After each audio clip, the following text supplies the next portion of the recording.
As I said, there are two kinds of disagreement: legitimate on the one hand, and fabricated, fake, contrived disagreement on the other hand.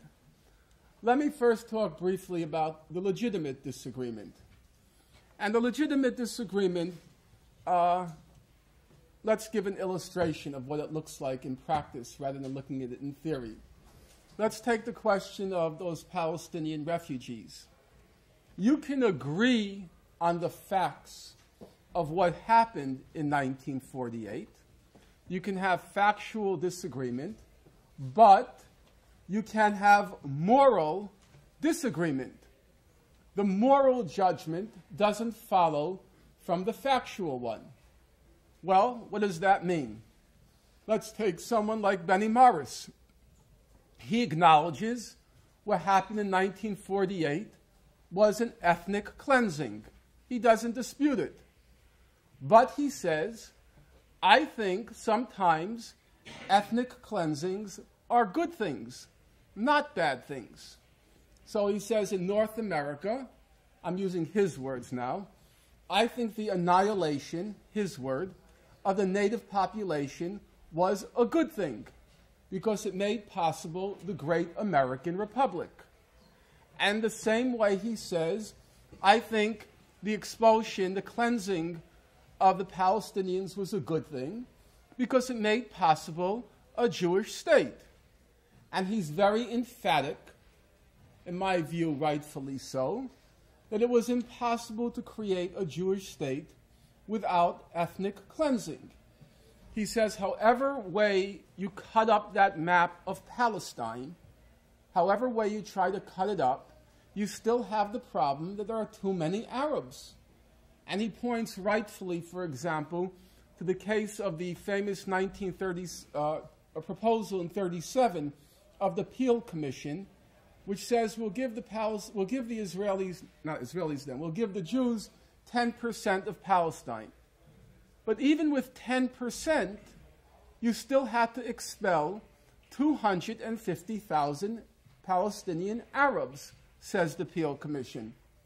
However way you cut it up, you couldn't get a predominantly Jewish state. And so Morris is very straightforward.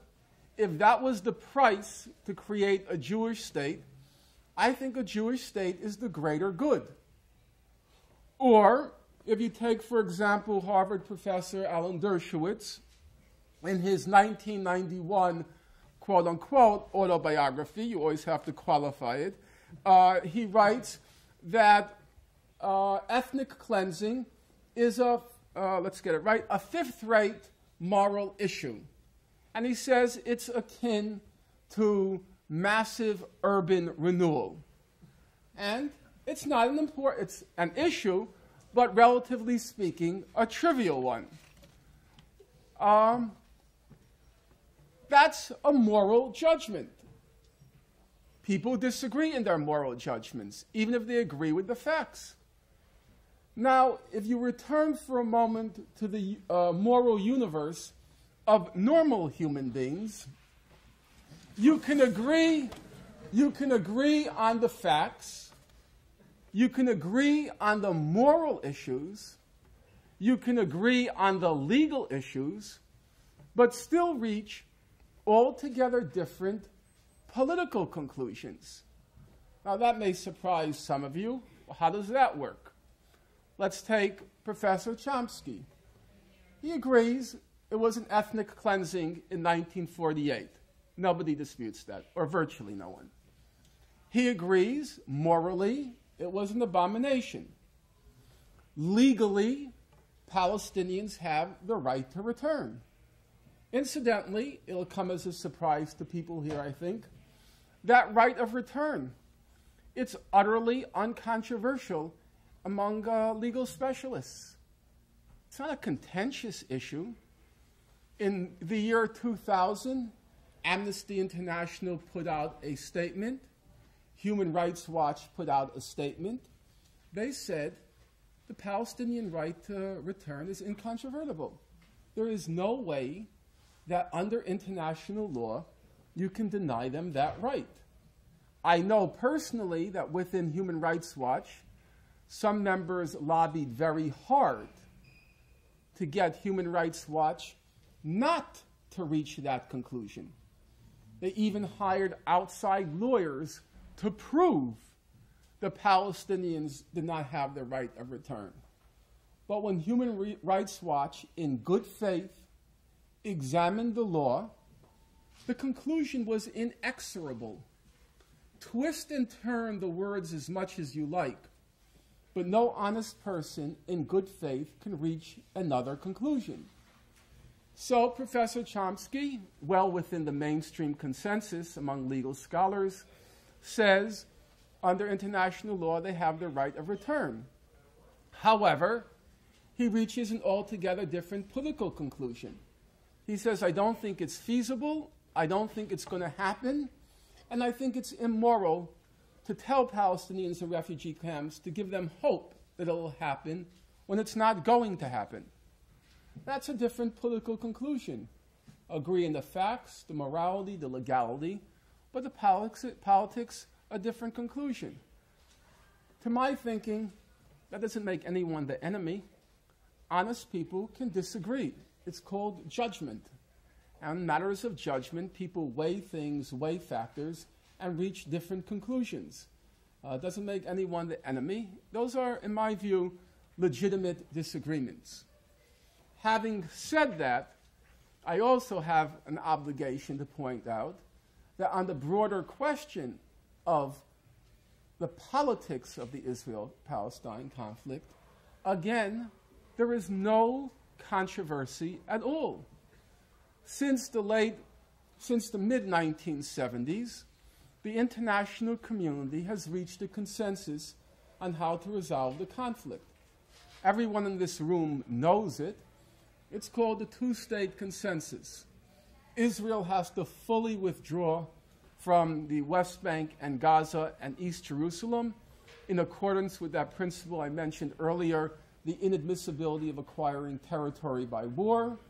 And the Palestinians, once in a state, as well as neighboring Arab states, have to recognize Israel's right as a state to live at peace with its neighbors in the region. That's the two-state settlement. Everyone's familiar with it. It's also not controversial. If you look at, we'll take two examples. In 1989, the United Nations General Assembly votes on the two-state settlement. The vote is 151-3. No abstentions. The whole world in one camp, Israel, the United States, and the island state of Dominica in the other camp. That's it. 151-3, no abstentions. Now, let's fast forward to 2003, 2004, well, we haven't gotten the votes yet in 2005, 2001, 2, 3, and 4. In that period, there have been genuinely world historic changes in the world in which we live. First of all, a whole social system disappeared. The Soviet system disappeared in that period. So there were quite significant political changes. And then there were profound geographic changes. Between 1989 and today, 40 new states joined the United Nations, 40 new nation states. As the Soviet bloc decomposed, 40 new states joined the UN. But what's most striking is, to my thinking, notwithstanding the real geopolitical changes in the world, the two-state consensus remains as solid as it was before. So if you look at the vote for 2001, 2002, 2003, 2004, it's always the same. It's the whole world on one side, and then there are 7 dissents at most, and they're always the same. The United States, Israel, Nauru, Palau, Tuvalu, Micronesia, and the Marshall Islands. That's it. That's it. You can check it on the web. They have the vote every year. Now, for those of you who don't know Nauru, Palu, and Tuvalu, this is a Yale audience, so I suspect if I ask, there should be more than the usual number who know it. How many know Nauru, Palu, Tuvalu? All right, it's not a great showing, but okay, it's 5. It's usually 3, so okay, you're first here. They're South Pacific atolls. Nauru, its main export, the fancy name is guano. The less fancy name is bird droppings. Tuvalu is disappearing because of global warming, so we don't have to worry about that too much. And their total populations could probably fit in the empty seats in this room. And that's it. That's it. Those are, so even on the question of the political dimension of the conflict, leaving aside the thorny issue of the Palestinian refugees, and I recognize that as not being an easy question to resolve, but leaving that aside, there is a consensus on resolving the conflict as well, apart from the United States, Israel, and the South Pacific atolls. And that brings us again to that initial question. If there's agreement on the history, agreement on the human rights, a broad consensus on the political dimension, how do you explain all the conflict? I should say the passionate disagreement, the vehement disagreement, the contention on the topic. And the argument I would make is that there are basically 3 kinds of illegitimate, fraudulent, contrived disagreement on the Israel-Palestine conflict. The first kind is, in no special order of importance, the first kind is the attempt to mystify the conflict. The claim that the Israel-Palestine conflict is so profound, so deep, so impenetrable, that you have to have a knowledge the equivalent of rocket science to understand it. We're told sometimes it's about a cosmic clash of civilizations, a cosmic clash of religions. It goes back to biblical hatreds and enmities. That this is a very complicated conflict. And accordingly, you have to suspend your normal moral judgments. Because in this conflict, those instinctive judgments of yours, like it's wrong to blow up houses, or it's wrong to torture detainees, or those sorts of things, those normal judgments, moral judgments, they have to be held in suspension because this conflict is different from any other. The fancy term is it's sui generis. You can't compare it. And of course, you shouldn't compare it because once you do start comparing it, the wrong comparisons come to mind. Like some of you may begin to compare it with Native Americans in the course of the European conquest of North America. And that's a bad comparison because of who comes out on which side in the comparison. And don't compare it to apartheid. That's another bad comparison because of who comes out on which side in the comparison or in the analogy. So we're told this conflict is so complicated, so profound, so deep, so complex that you shouldn't compare, you can't compare, and don't believe those visceral judgments that you make on the conflict. What's very striking about those formulations is how diametrically at odds they are with all the scholarship and documentation on the topic. I'll give you an example. Most of you know, I assume, that for a broad period from after World War I, Palestine was under a British mandate. And during that mandate period, there were lots of conflicts, riots, rebellions, revolts, and so forth by the indigenous population. And every time there was one of these outbreaks of violence, the British sent over a parliamentary investigative team group to find out what's going on. And they produced these reports in 1920, 21, 29, 36. The truth is, the reports, exactly what you would expect from the British, they're of very high quality. They're excellent. No, it's true. Remember, when Marx wants to document the conditions of the British working class, he uses the British Blue Books. The quality is very high. This is not Judy Miller. This is serious. And they are well worth reading today. If you look at the most well-known, the Peel Commission report on Palestine, what's most striking when you read it is, in the historical sections, the word that keeps reappearing is obvious, obviously, obvious, obvious. Why are the Arabs of Palestine, as they call them, why are the Arabs of Palestine rebelling? They said, it's not complicated, it's obvious.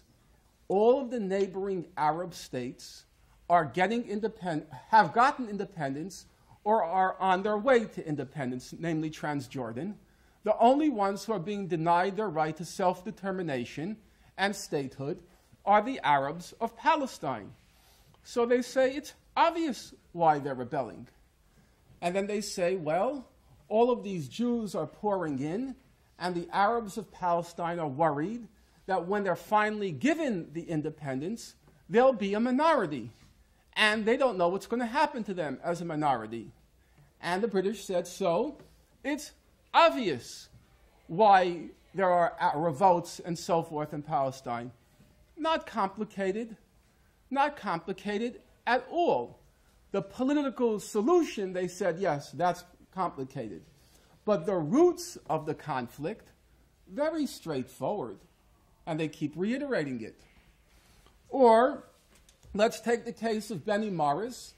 He's written what's now the standard history of the Israel-Palestine conflict, probably used in most classes at Yale, the book Righteous Victims. And at some point in his book, early on in his book, he has to explain the conflict in British Mandate Palestine. And he says, the fear of territorial dispossession and displacement was to be the chief motor of Arab antagonism to Zionism. The fear of territorial displacement and dispossession was to be the chief motor of Arab antagonism to Zionism. Now, some of you are wondering, well, what's so profound about that, and why did he read it twice? The truth is, when I read those words, they, metaphorically speaking, practically leapt off the page for me. Why? Because notice what he doesn't say. He doesn't say the chief motor of Arab antagonism to Zionism is anti-Semitism. He doesn't say it's hatred of Jews. He doesn't say it's fear of the Enlightenment. He doesn't say it's fear of the emancipation of women. He sees the reality. It's pretty straightforward. They're rebelling because they're afraid they're going to lose their country. And the odd thing is, were you to look at any other comparable, kindred conflict, the sorts of explanations which are contrived in the case of the Israel-Palestine conflict would be laughable. Let's take North America. Now, nobody should be so politically correct as to forget the Native American resistance to Euro-American encroachment was very bloody. It was murderous. The Native Americans killed men, they killed women, they killed children. The cowboy Indian movies weren't entirely wrong. It was an ugly picture. Not to say that the Euro-Americans didn't do the same thing. Even if you read Teddy Roosevelt, who's the great historian of the American West, he will acknowledge, he says, sometimes those settlers sunk to the level of those savages. So it was ugly on both sides, and it was more than sometimes. But what would anyone think, what would any rational person think, if a historian were to write today that the Native Americans were rebelling because of anti-Europeanism or anti-whiteism or anti-Christianism? You don't need these exotic explanations. Maybe doctoral candidates in search of a topic need one, but most normal human beings don't need these exotic explanations. The obvious explanation, namely the fear of territorial dispossession and displacement, the obvious explanation also happens to be a sufficient explanation for what happened and what continues to happen day by day as the last parcels of their homeland are being swallowed up. The other kind of contrived, illegitimate, false controversy is the attempt to constantly drag in issues which have nothing whatever to do with the Israel-Palestine conflict. Most famously, or infamously, the exploitation of the Nazi Holocaust, the dragging in of the Nazi Holocaust whenever the Israel-Palestine conflict comes up. I don't have time now to go into that topic. It really requires some time. I will just make as a brief remark the fact that the main contribution of the Holocaust industry was to conjure up this notion of the uniqueness of Jewish suffering. The purpose being that if Jews suffered uniquely during the Nazi Holocaust, then they're entitled to special moral dispensations. You can't hold them to the same standards because their suffering was so much more egregious than anyone else's. So if Israelis blow up homes, but what about the Holocaust? And if Israelis torture systematically, methodically, routinely Palestinian detainees, what about the Holocaust? And so the Holocaust was used as a means of extenuating the moral standards as they should have been applied to Israel. The most recent version of this exploitation of suffering for crass political ends is, of course, what's called the new anti-Semitism, about which I suspect everybody here has heard something. What's most striking about the new anti-Semitism is, number one, it's not new, and number two, it's not about anti-Semitism. What do I mean by that? Let's start with the question of its vintage. Roughly every 15 years, American Jewish organizations conjure up the claim of a new anti-Semitism. If you go back to 1974, the head of the ADL, the Anti-Defamation League, it's a main Jewish defense organization, the ADL. It specializes in defaming the character of anyone who criticizes Israel.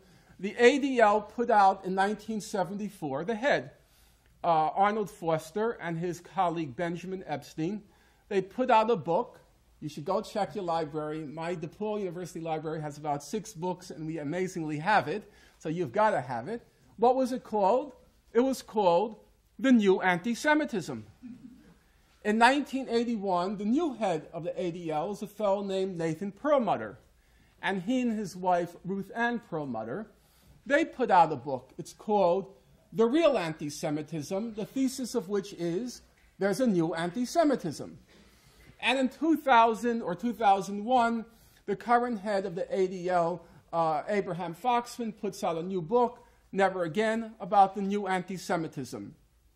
Every time Israel comes under international pressure to settle the conflict or suffers a public relations debacle, as it did in the Second Intifada, they drum up this claim of a new anti-Semitism.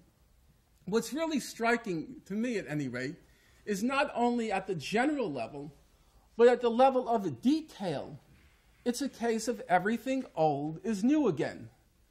You open up the Arnold Foster Benjamin Epstein book, and one of the centerpieces of their evidence of a new anti-Semitism is this new this new film that came out based on a Broadway show. The film and the Broadway show were called Jesus Christ Superstar. And Epstein and Foster maintain it's replete with anti-Semitism. It's a very strange story. The fellow who directed it was a guy named, and still is, Norman Jewison. And Norman Jewison, who's not Jewish, he just wrote his autobiography, which I happened to pick up in the bookstore out of curiosity. And he mentions in pages like 11 to 12, he says, I always wanted to be Jewish. That was my thing. I always wanted to be a Jew. I grow up, I get to know Golda Meir. We're friends. And then once you know it, I get to direct the cinematic version of the great Broadway show, Fiddler on the Roof. Some of you know it. If I were a rich man. Okay, something like that. Okay, and Fiddler on the Roof is a tremendous hit as a Broadway show and also as his film. He's very proud. Jews love him. And then somebody comes along and says, do you want to do Jesus Christ Superstar, which also had been a Broadway show? He says, great. And he does Jesus Christ Superstar. And he says, I don't know what happened. Now everyone's calling me an anti-Semite. I don't know what I did. And they were calling this other guy who did this score, Andrew Lloyd Webber. He was an anti-Semite also. Now, some of you don't know Andrew Lloyd Webber. He went on to produce that other great Broadway display of anti-Semitism, that extravaganza, Cats. You know, some people said it was a coded reference to the Cats family. And what was really striking, and then Norman Jewison mentions, and this is what I felt redeemed about, because the first chapter of my book is called From Jesus Christ Superstar to Passion of the Christ. And he mentions the same thing that happened to me, this weird thing. The same thing happened to Mel Gibson's Passion of the Christ. And that was quite revealing, because it had nothing to do with the content of the film. They were just exploited to whip up a hysteria about a new anti-Semitism. There isn't a scratch, not a jot, of evidence of a new anti-Semitism, either here or in Europe. Let's take the case of the US briefly. As most of you perhaps know, they claim that the university campuses, campus life, it's rife with anti-Semitism. Now, on its face, that proposition is ridiculous. Why? For better or for worse, and I've taught at many colleges, mostly for worse, colleges are so politically correct. You can't be anti-anything on an American college campus nowadays. You can't be anti-black, you can't be anti-Jewish, you can't be anti-Puerto Rican, you can't be anti-tall, anti-short, anti-fat, anti-skinny, anti-ugly. You can't be it. So the idea that amid all of this sometimes oppressive political correctness, there are pogroms unfolding against Jews, as we're told, is on its face loony. In fact, when you start looking at the evidence, and for the book, I did start doing it. Take the example which is close to home for you. How many of you know the Progressive, as it's called, Jewish magazine Tikkun? Raise your hand. Good. So Tikkun has a big front page cover story called The New Anti-Semitism, written by a woman, Marilyn Greenspan. And she begins the article by talking about how an Orthodox Jew at Yale was assaulted in his dormitory. Okay, I found that interesting. So the first thing I did was I called up the Yale Center for Jewish Life, the campus Hillel. Do you know about the incident? Never heard of it. Okay, I then called up the Yale administration. Have you heard about the incident? Never heard of it.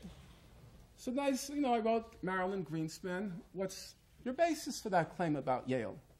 She said, she wrote back, she didn't answer me. I wrote again, she didn't answer, and then I wrote Rabbi Lerner, who's the editor, I guess publisher of Tikkun, and I said to him, I think she's obliged to give me a response. And he felt that was correct, and he wrote her and asked her, told her you have to answer him. And she said, her reply was, I heard it on Pat Robertson's 700 Club. Now, remember, that's a progressive Jewish magazine. And I went through cases, one at University of Chicago, one at Michigan. They all turned out to be false. Now, some of you may say, well, your sample may be skewed. Fair enough. There are so many calls I can make on this. Let's take the case which was put under a microscope. Let's take the case at Columbia University. Most of you have heard about that. Created a huge hysteria. Newspaper editorials were calling for professors to be fired. Politicians weighed in. They've got to go. Nat Hentoff, the so-called civil libertarian, he said, what's going on at Columbia is, anti-Semitism, rampant, rife. Okay, President of Columbia, Lee Bollinger, comes under pressure, has to create an ad hoc committee. The ad hoc committee cannot be accused of being anti-Israel. The ad hoc committee, the special representative on the committee was Floyd Abrams, who, apart from being the leading authority in the First Amendment in the United States, he also was one of the chief endorsers of Alan Dershowitz's The Case for Israel, which I'll get to presently. And the committee takes witnesses, examines the cases, looks at the evidence. It produces a report. What did the report find? Here we have the test case, placed under a microscope. All the media are looking at it. No chance here of escaping. You can run, but you can't hide. What did they find? They found that in one case, in one class, on one day, a professor responded heatedly to a student who was trying to justify Israeli depredations in Jenin in April 2002. That's it. That is it. A professor responded heatedly to a student who was trying to defend Israeli actions in Jenin. That was it. But that wasn't all they found. That's what they found on the issue of anti-Semitism. They also found that pro-Israeli students on campus and organizations were bringing in people from the neighborhood and pretending to be auditors and heckling and causing disruption in the classes of the Arab professors. They also found that one student was secretly videotaping an Arab professor giving his lecture. They also found that one pro-Israel professor in the medical school was instructing students to go into the classes of the Arab professors and report back on what they had heard. And Columbia, in its report, which was kind of ironic, what was supposed to be a report investigating the new anti-Semitism at Columbia, it actually reserved its most harsh language for those supporters of Israel who they said were, quote, threatening to turn students into informers. That was the conclusion in the most exhaustively documented case we have of this anti-Semitism which is rampant on college campuses.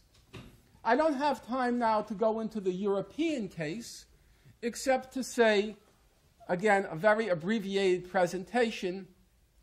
In the case of Europe, let's just take one example. The most reputable of the public polling organizations is considered to be the Pew Charitable Trusts. I'm sure everybody has heard of them in some context or another. Well, in 2003, Pew was doing a survey of European opinion towards the United States 1 year after the last invasion of Iraq. And because of the issue of anti-Semitism had come up, they decided to look into that question. And what the Pew Charitable Trust found was, not only was there no evidence of a new anti-Semitism in Europe, they found that as compared to the last time they did the survey, as compared to the last time, actually, the last time was 1991, there was now less anti-Semitism in Europe than ever before. The whole claim of a new anti-Semitism, whether here or in Europe, is pure fraud. There's just no evidence for it.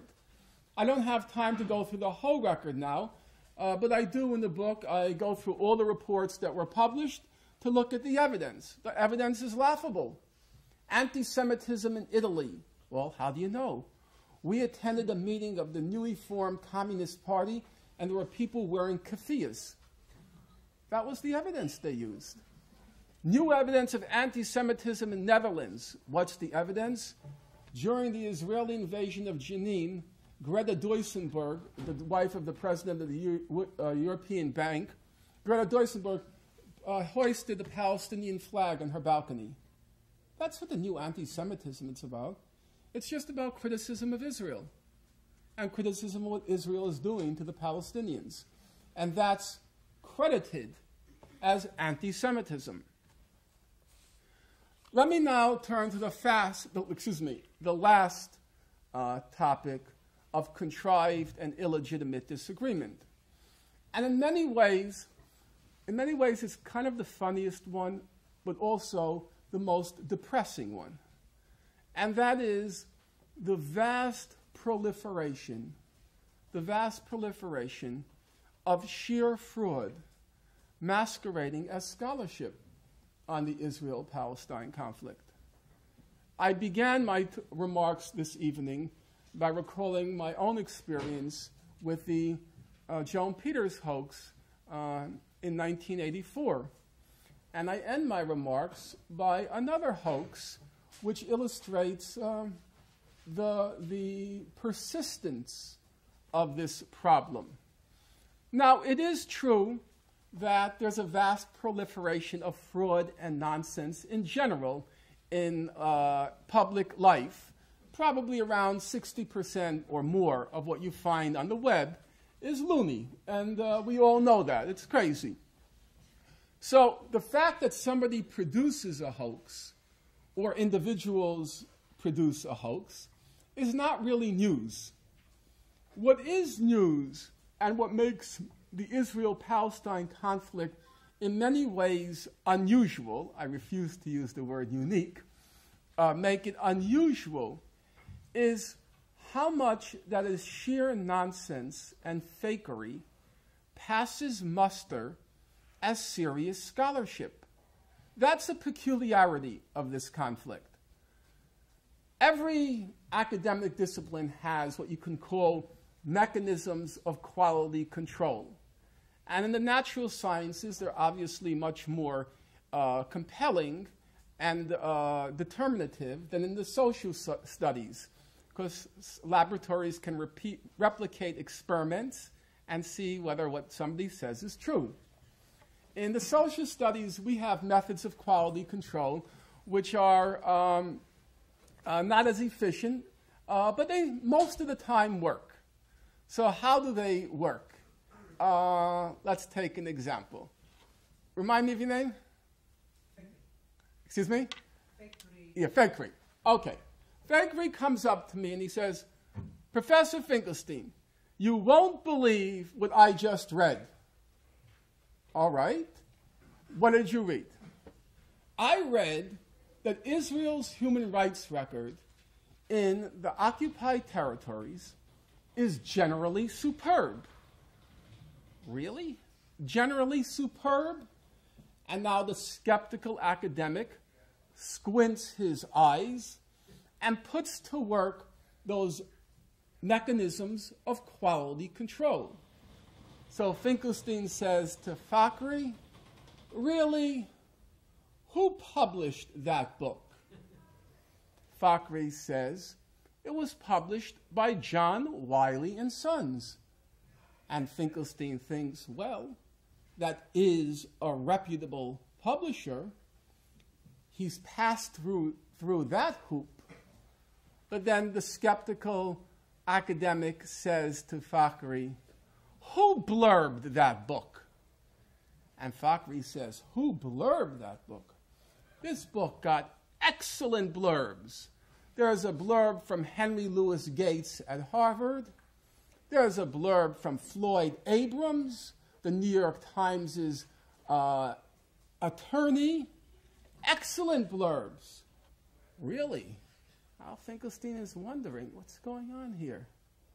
And he turns to that third mechanism of quality control. He says, Fakhry, what kind of reviews did that book get? And Fakhry says, reviews? This book got great reviews. The New York Times Sunday Book Review gave this book a laudatory review, and it wasn't written by just anyone. This review was written by the Times' resident expert on the Israel-Palestine conflict, a fellow named Ethan Bronner. He's the one who writes all the editorials in the Times on the Israel-Palestine conflict. Really? Sunday Times Book Review, Ethan Bronner. So now the skeptical academic, he pulls that last card out. Fakhry, who is this professor? And Fakhry responds, now he knows the argument is clinched. He says, who is he? He is the senior-most professor at Harvard Law School. His name is Alan Dershowitz. And it's true. You can pass through every one of the mechanisms of quality control when it comes to the Israel-Palestine conflict, and yet your book can be sheer nonsense from start to finish, sheer fraud from start to finish. We don't know where start begins. Some people think it's the first word of the first page in the book. Others think it's the first name of the author appended to the book. But wherever the fraud begins, it's sheer fraud. It's not only sheer fraud, but in large part, it plagiarizes another fraud. Dershowitz plagiarizes Joan Peters's From Time Immemorial. Now, the truth be told, I found that kind of funny. I really did. I was sitting down in my bed with both books, comparing the text. I thought, this is kind of funny. The Felix Frankfurter professor at Harvard Law School, he not only plagiarizes, which is, the big taboo in academia. In academia, you can say anything as long as it's footnoted. But you can't, the world is flat. Footnote, flat earth society. You're allowed to do it. But you can't plagiarize. Plagiarize is the big taboo. He not only plagiarizes, he plagiarizes a hoax. Now that's funny. You have to admit it. It's funny. I laugh. But then you start going through the book, as I did, exactly as I did with the Joan Peters, go through it footnote by footnote, and as I state in the book, and the book passed through, as I'll get to in a moment, 5 libel lawyers, every meaningful statement in the book is a lie. It's just made up. It's flat out fakery. The core of the book is on Israel's human rights record. And, as I said earlier, his claim is Israel's human rights record is generally superb. Well, there is no way reading the mainstream human rights organizations, on which, as I said, there's a consensus when it comes to Israel and Palestine, you could reach that conclusion. And Professor Dershowitz is perfectly aware of that fact. He knows you can't reach that conclusion. How do I know he knows? The most striking thing about the book, how many of you have read it? Raise your hand if I don't mind. Okay. The most striking thing about the book, just a few. The most striking thing about the book is he never once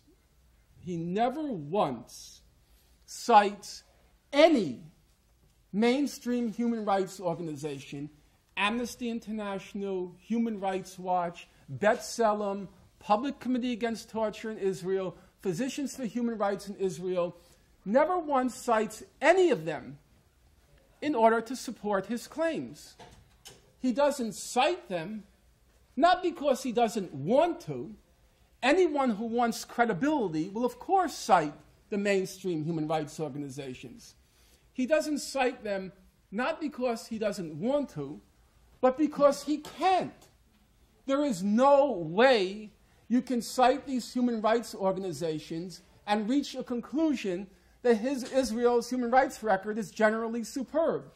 The only possible conclusion you can reach citing that documentation is that their human rights record is generally abysmal, in many ways unique. The only country in the world which legalized torture. The only country in the world which legalized hostage-taking, or as Chief Justice Barak liked to call it at the time, using bargaining chips. The only country in the world, apart from Saddam for a brief period, the only country in the world which used house demolitions as a legal form of punishment. In many ways, Israel's human rights record was unique, egregiously unique. There was no way, reading the reports, you could reach the conclusion it was generally superb. And so what Dershowitz did was mangled findings, used Israeli Foreign Affairs website claims, Palestinian suicide bombers are spreading AIDS deliberately, Palestinian female suicide bombers had been purposely raped by Fatah to force them to commit their suicide bombings, all that sort of stuff, sheer nonsense, just made up. Just made up. And that's what's kind of astonishing, that you can do that on this conflict, and in fact, not only get away with it, not only get praised for it, but you never get called on it. So, I mentioned to you at the beginning of my remarks, the challenge with the Joan Peters book was not documenting the fraud, because it was so crude and so gross, it took a few months. The challenge was publicizing the findings. And the same thing, exactly the same thing, has happened with Dershowitz's book. At the beginning, it was Professor Dershowitz's initiative. So, first he sent letters, multi-page letters, single-spaced letters, 6 pages, 6 pages, 6 pages, different letters, to my first publisher, putting them, quote, on notice if they published my book. The first publisher didn't withdraw the book. I'm not going to go into the details now unless you're interested. I then switched to the University of California Press. Professor Dershowitz then started with the letters again. When the letters didn't cause the University of California Press to back down, he then hired the most powerful, what's reputed to be the most powerful law firm in the country, Cravath, Swain, and Moore, to block publication of the book. That didn't succeed. The publisher stood firm. He then went to the Terminator. He went to the governor of California, Arnold Schwarzenegger, because the University of California Press is under the Board of Regents, the aegis of the Board of Regents, and the governor is an ex officio member of the Board of Regents. He went to Governor Schwarzenegger to block publication of the book. And to Governor Schwarzenegger's credit, he said he would refuse to intervene because it's a question of academic freedom. Whether he knew what academic freedom meant, I don't know. But, you know, he still came out on the right side, and the book wasn't terminated. And the book was published. The book had a huge amount of pre-publication publicity. It was several stories in Publishers Weekly, which is the trade magazine of the publishing industry. It was a cover story of the Chronicle of Higher Education, a major story in the LA Times, and the Nation magazine. And usually when you get pre-publication publicity like that, reviewers are climbing over each other's back to get the first book copy to review. But in fact, and I was totally unsurprised, the book has not been reviewed at all. Because it's the cause. And you have to understand, when it comes to the cause, altogether different rules apply. Then it's party discipline. It's the cause. Most people understand the party discipline. You pretend the book never happened. New York Times, a few months ago, it ran a big story on plagiarism at Harvard, because Lawrence Tribe, the liberal lawyer, was accused rightfully, as it turns out, of plagiarism. Charles Ogletree, another member of the faculty, was accused of plagiarism. There was a third case, Alan Dershowitz. But Alan Dershowitz was not mentioned in the story. It's very striking, because the Times likes Tribe. He's a good liberal, comes out right on the abortion issue, on civil liberties, and so forth. They like Tribe. They like Ogletree. He was one of the defenders way back when of Anita Hill, for those of you who go back that far. They like Ogletree. But they felt an obligation. There was a claim, there were stories about plagiarism. They had to finally report it. But not Dershowitz. Dershowitz is the cause. And therefore, he is not mentioned in the article. Reviews, you would think the Times would have an obligation, since it praised Dershowitz's book. Don't they have an obligation to review a book which says his is a fraud? Now, some of you are thinking, well, why should they believe you? Who are you? Third-rate professor from a third-rate university. Or as as Dershowitz says, a transient academic and a nobody. Okay, fair enough, and I'm not going to even argue it. But wait, I played according to the rules. The book came out from not a left-wing loony press. It came out from a mainstream academic press. It didn't have two outside experts who are called peer reviews check the manuscript. It had 7. It had the chair of the Department of Sociology at the Hebrew University, Baruch Kimmerling. It had a university chair at Oxford. It had a senior researcher at Harvard. It had a chair at MIT. And it had a chair in Judaic studies at Berkeley, Rabbi Daniel Boyarin. And they all said the book is excellent. The book was then vetted by 5 libel lawyers. Not 1, not 2, not 3, not 4, not 5 libel lawyers who drove me out of my mind for about 6 months. It passed through all the mechanisms of quality control, but it reached the wrong conclusion. It didn't reach the wrong conclusion only about Dershowitz. It reached the wrong conclusion about the Times, about the reviewer who's also their resident expert, who writes all their editorials, and who's transparently an imbecile. It reached the wrong conclusion about him. And frankly, that's where I want to leave off. Many people are trying to dismiss my findings as being a kind of sandbox fight with Alan Dershowitz. It's degenerated into a petty feud with a lot of ugly name-calling between Professor Dershowitz and myself. And now I'm going to say something which I think people will be surprised at and they won't believe it. I can only say I'm trying to be as honest as I can. I personally, and I mean this, I rather feel sorry for Professor Dershowitz. I really do. He grew up in Borough Park in Brooklyn, around 8 blocks from where I lived. He was in 48th Street in Borough Park. I was in 40th Street. It's a very modest neighborhood. His happened to be an Orthodox Jewish home. Mine was not. But I know his achievements are real. He went to the yeshiva of Flatbush and then to a relatively modest college, not a bad school, but not an Ivy League school. He went to Brooklyn College. And from Brooklyn College, he went to Yale Law School, and he graduated first in his class. Now, that is an achievement. And I would be the last one to gainsay it because I know what it means to come from that background and achieve that.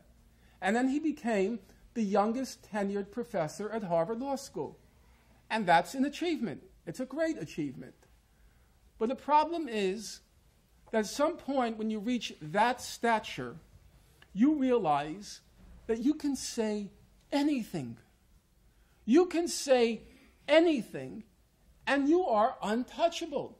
Number one, because people refuse to believe a professor at Harvard Law School of his stature can be flat out lying. It's like that, you know, that old expression, it's cognitive dissonance. It can't be. He must be saying something, there's some truth to it. And he realizes, I can say anything, and people will believe it. And then he starts saying anything. You know, that kind of power corrupts. But I do not blame him. I think a lot of what he's done is vicious, but I don't blame him. What I blame is the institutions who are supposed to hold you accountable. But when it comes to power, and when it comes to power conjoined to the cause, there is no accountability. Professor Dershowitz has now been given to saying that, quote, I'm quoting from his Harvard Law School, the Harvard Law School webpage, that Finkelstein suspects his late mother was a Nazi collaborator. That's what he writes. Now, my late mother, from 1939 to 1943, was in the Warsaw Ghetto. In 1943, in April, when the ghetto was put down, the uprising was put down, she was in Majdanek concentration camp. And then she was in 2 slave labor camps. Every single member of her family was exterminated. As is with my father, the only difference being he was in Auschwitz concentration camp and then the Auschwitz death march.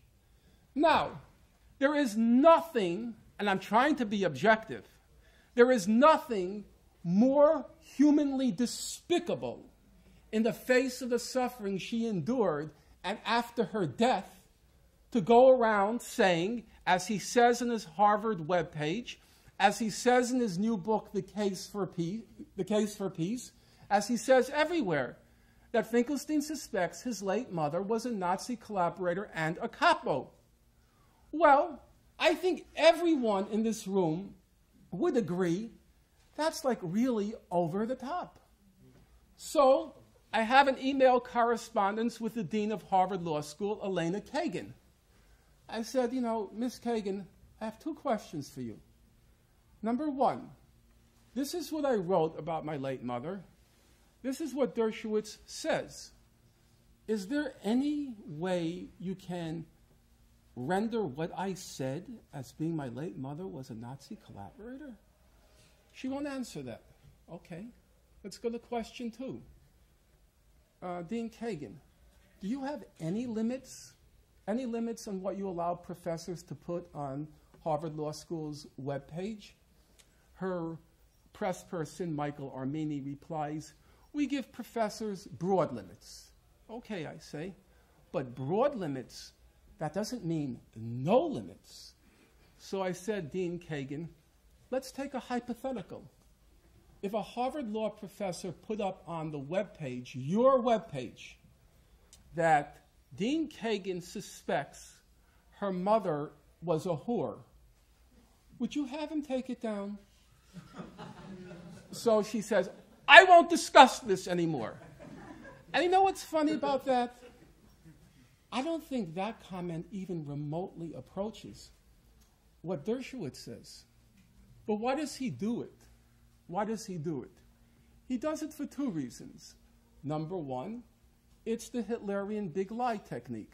And I don't mean that pejoratively. I do not. Because Hitler had a good insight. He says with lying, lying is counterintuitive.